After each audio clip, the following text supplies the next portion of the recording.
Hikmah yang berikutnya adalah hikmah sa'i. Jamaah calon haji yang dimuliakan Allah, pelaksanaan sa'i merupakan napak tilas dari kisah Ibunda Siti Hajar bersama putranya Nabi Ismail alaihissalam. Perjalanan apa sesungguhnya yang dapat dipetik? Jadikan pelajaran sa'i ini dalam setiap aktivitas sehari-hari. Bekerja mencari nafkah, menjemput rizki dari Allah dengan berjuang penuh semangat, pantang berputus asa. Terus berusaha dan berharap pertolongan dari Allah. Tanamkan kepada diri kita bahwa Allah memberikan ujian bukan untuk menzalimi hambanya. Sebagaimana Bunda Siti Hajar yang berlari bolak-balik tanpa kenal lelah dan putus asa dalam mencari pertolongan Allah Subhanahu wa ta'ala. Di antara kita ada yang bekerja di kantor atau perusahaan, menjadi guru, sebagai pedagang, sebagai petani, sebagai nelayan, dan segala aktivitas lainnya. Jadikan semangat sa'i mengiringi langkahnya. Berangkat pagi, pulang sore, menjemput rizki yang telah dipersiapkan Allah Subhanahu wa ta'ala. Niatkan beribadah kepada Allah semata. Tidak mengeluh dengan lika-liku perjalanan yang ditempuhnya. Ibarat Bunda Siti Hajar, lari tiada putus asa dari bukit yang satu ke bukit yang lain. Dari Safa ke Marwah. Jamaah calon haji yang dimuliakan Allah. Hikmah berikutnya adalah pelaksanaan wukuf di Arafah. Ada beberapa alasan penamaan dari Arafah. Pertama, karena disitulah tempat bertemunya kembali Nabi Adam alaihissalam dan Ibu Hawa. Dan untuk pertama kalinya di muka bumi ini keduanya saling mengenal kembali, bertemu kembali. Dalam bahasa Arab, bertemu dan saling mengenal disebut dengan ta'aruf.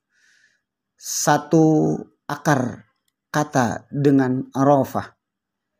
Sebagian ulama meyakini bahwa tempat pertemuan keduanya adalah di Jabal Rahmah yang ada di Arafah.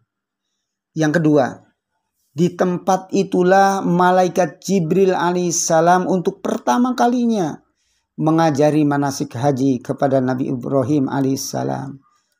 Mengajari atau memberitahu dalam bahasa Arab disebut Arafah. Arafah ya'rifu. Setelah selesai pelajaran manasiknya, Jibril alaihissalam bertanya kepada Nabi Ibrahim alaihissalam, Arafta, sudah mengertikah engkau? Lalu Ibrahim menjawab dengan kata, Araftu, ya, aku sudah mengerti. Yang ketiga, menurut Ibnu Abbas radhiyallahu anhu dinamakan dengan Arafah itu karena tempat disitulah manusia mengakui dosa dan kesalahan-kesalahannya. Lalu mereka bertobat. Arafa bidzambihi wa arafa kaifa yatub. Mengetahui dosa-dosanya dan mengetahui bagaimana cara bertaubat. Karena Nabi Adam dan Siti Hawa setelah keduanya dikeluarkan dari surga ke bumi ini, di Arafah keduanya menyadari kesalahannya dan dosanya kepada Allah Subhanahu wa ta'ala. Lalu memohon ampunan dan bertobat kepada Allah.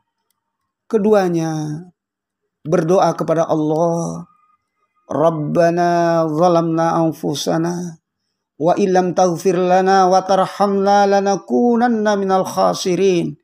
Ya Tuhan kami, karena kami telah menganiaya diri kami sendiri Dan jika engkau tidak mengampuni kami dan memberi rahmat kepada kami, niscaya pastilah kami termasuk orang-orang yang merugi. Quran Surat Al-A'raf ayat 23. Di sanalah para jamaah haji melaksanakan wukuf pada tanggal 9 Zulhijjah, mendengarkan khutbah Arafah, kemudian sholat zuhur dan asar jamak takdim qasar dilakukan 2 rakaat dengan 1 azan dan 2 kali iqamah, disusul dengan lantunan doa kepada Allah Subhanahu wa taala. Rasulullah Shallallahu alaihi wasallam bersabda, haji adalah Arafah. Maka apabila kamu telah bertolak dari Arafah, berzikirlah kepada Allah di Masy'aril Haram dan berzikirlah dengan menyebut Allah sebagaimana yang telah ditujukannya kepadamu. Dan sesungguhnya kamu sebelum itu benar-benar termasuk orang-orang yang sesat. Quran Surat Al-Baqarah ayat 198. Dalam tataran pelaksanaan wukuf berbeda dengan tawaf, sa'i, ataupun sholat yang membutuhkan gerakan-gerakan dan aktivitas tertentu. Namun dalam wukuf tidak ada aktivitas kecuali dengan duduk memperbanyak istighfar, zikir, dan bermunajat kepada Allah Subhanahu wa taala. Wukuf artinya berhenti atau berdiam diri. Wukuf mengajarkan bahwa ia harus mampu merenungi dan menyadari dosa-dosa masa lalunya, kemudian bertobat kepada Allah Subhanahu wa taala. Allah ingin mengajarkan kepada kita bahwa setiap orang memerlukan terminal-terminal pemberhentian di tengah-tengah kesibukan duniawiahnya. Maka bisa dipahami bahwa sholat pun bagi orang yang beriman merupakan wukuf harian. Di saat orang sedang sibuk dan larut dalam pekerjaan duniawiahnya, tiba-tiba Allah memanggilnya untuk sholat. Dengan demikian sholat 5 waktu adalah wukuf harian yang telah Allah tentukan agar kita mampu berhenti sejenak dari hiruk pikuk duniawiah untuk mengingat Allah dan memohon petunjuknya. Puasa pun demikian. Puasa adalah wukuf tahunan untuk jasad orang-orang yang beriman. Setelah selama 11 bulan, Allah bebaskan kita untuk menikmati rizkinya berupa makanan, minuman, dan hubungan seksual suami istri yang sah.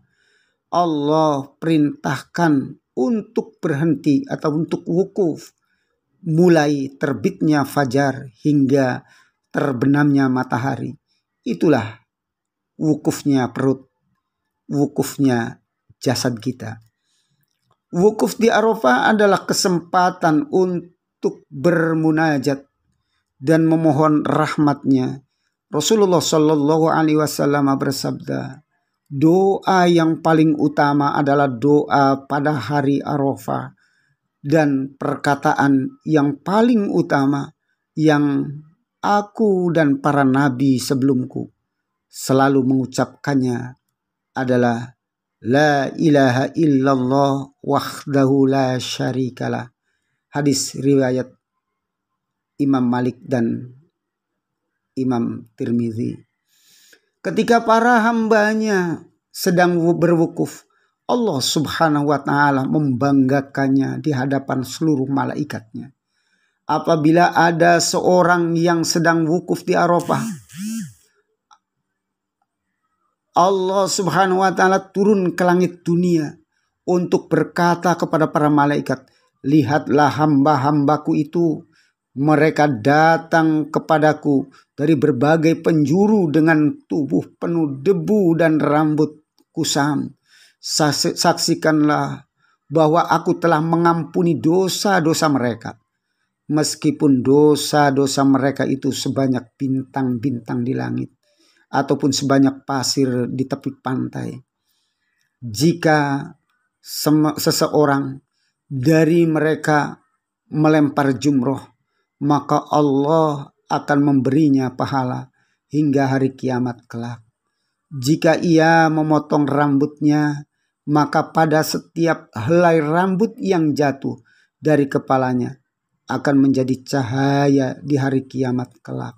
Dan apabila mereka akhiri hajinya dengan tawaf ifadah, maka dia akan kembali suci layaknya seperti baru dilahirkan oleh ibu kandungnya. Hadis riwayat Ibnu Hibban.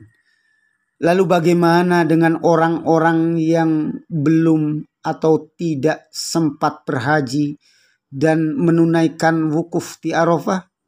Melalui sifat adilnya Allah dan maha bijaksananya Allah dan Rasulnya menetapkan ibadah puasa sunnah Arafah pada tanggal 9 Zulhijjah.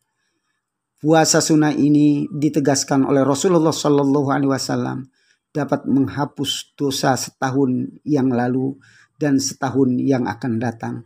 Maka puasa sunnah Arafah adalah wukufnya orang-orang yang beriman yang tidak menunaikan haji.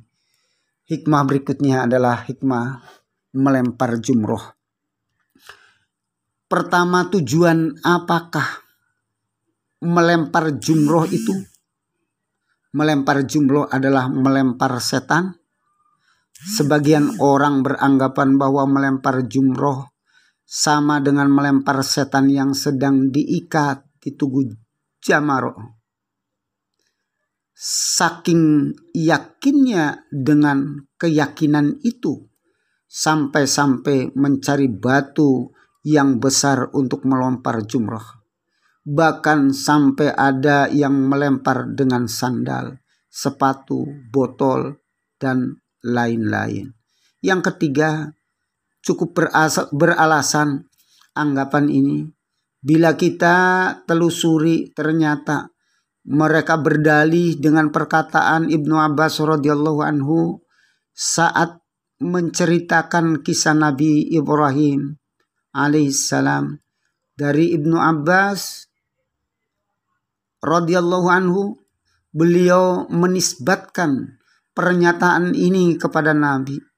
Ketika Nabi Ibrahim kekasih Allah melakukan ibadah haji, tiba-tiba iblis menampakkan diri di hadapan beliau di Jumroh Aqobah.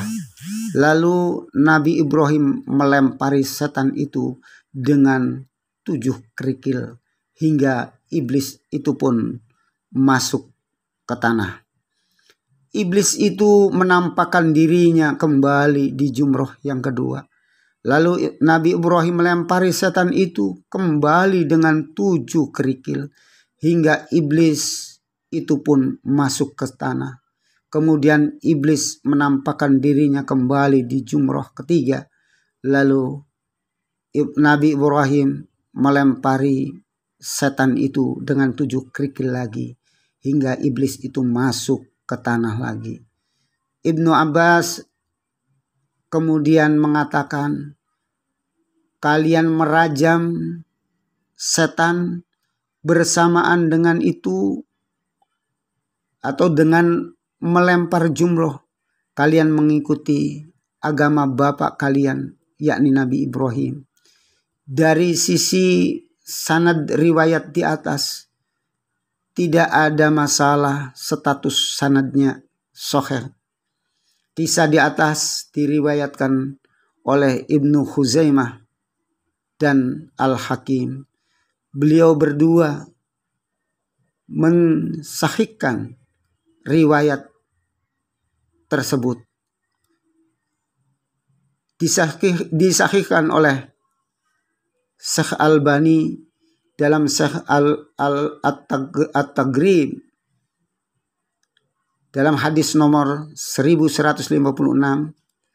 Hanya saja orang-orang keliru dalam memahami perkataan Ibnu Abbas di atas. Menurut mereka, makna merajam dalam perkataan tersebut adalah melempari setan secara konkret. Artinya saat melempar jumroh, setan benar-benar sedang terikat di tugu jumroh dan merasa tersiksa dengan batu-batu lemparan yang mengenai tubuhnya. Yang keempat, padahal bukan demikian yang dimaksudkan oleh Ibnu Abbas dalam perkataan beliau. Merajam setan itu tidak dimaknai makna konkret, akan tetapi yang benar adalah makna abstrak. Artinya setan merasakan sakit dan terhina bila melihat seorang mukmin mengingat Allah dan taat menjalankan perintahnya. Dalam pernyataan Ibnu Abbas diungkapkan dengan istilah merajam setan. Demikianlah yang dimaksudkan Ibnu Abbas dalam perkataannya tersebut. Terdapat bukti yang kuat yang membenarkan kesimpulan ini, diantaranya adalah firman Allah Subhanahu wa Ta'ala, dan berzikirlah dengan menyebut Allah dalam beberapa hari yang terbilang. Quran surat Al-Baqarah ayat 203. Masuk dalam cakupan perintah berzikir pada hari-hari yang berbilang dalam ayat di atas adalah melempar jumroh. Karena Allah Subhanahu wa Ta'ala berfirman pada potongan ayat selanjutnya, barang siapa yang ingin segera menyelesaikan lempar jumrohnya dalam 2 hari, maka tiada dosa baginya. Dan barang siapa ingin menyempurnakannya dalam 3 hari, maka tidak ada dosa pula baginya. Quran surat Al-Baqarah ayat 203. Ini bukti bahwa hikmah disyariatkannya melempar jumroh adalah untuk mengingat Allah Subhanahu wa Ta'ala, bukan untuk melempari setan. Yang berikutnya, bahwa sesuai dengan sabda Nabi Shallallahu Alaihi Wasallam, sesungguhnya diadakannya tawaf di Ka'bah, sa'i antara Safa dan Marwah, dan melempar jumroh adalah untuk mengingat Allah. Hadis riwayat Abu Dawud. Setelah menyampaikan hadis ini, Syekh Ibnu Utsaimin rahimahullah menjelaskan, inilah hikmah dari ibadah melempar jumroh. Oleh karena itu, saat melempar jumroh, orang-orang bertakbir di setiap lemparan. Mereka akan mengucapkan A'udzubillahi minasyaitonirrajim. Aku berlindung kepada Allah dari godaan setan yang terkutuk. Mereka justru bertakbir Allahu Akbar sebagai bentuk pengagungan kepada Allah Subhanahu wa Ta'ala yang telah mensyariatkan ibadah melempar jumroh. Yang ketujuh, hikmah disyariatkannya melempar jumroh adalah untuk mengingat Allah Subhanahu wa Ta'ala, bukan sebagaimana keyakinan sebagian orang yang mengatakan bahwa melempar jumroh dalam rangka melempari setan. Bila ada yang bertanya lebih spesifik lagi, mengapa Allah menetapkan ritual melempar jumroh sebagai sarana untuk mengingat Allah, seakan 2 hal ini sulit untuk dipahami. Oleh karena itu, semoga saudara-saudaraku semua, Allah memberkahi kita. Dan sesungguhnya Allah itu memiliki sifat Al-Hakim yang maha bijaksana. Oleh karena itu Allah Subhanahu wa taala tidak akan memerintahkan sesuatu ibadah begitu saja tanpa ada manfaat di balik ibadah tersebut. Memang tidak semua ibadah kita ketahui hikmahnya. Hal ini karena keterbatasan ilmu dan nalar kita sebagai manusia. Namun kita sebagai seorang hamba mukmin meyakini bahwa pasti ada hikmah yang terkandung pada setiap perintah Allah Subhanahu wa taala.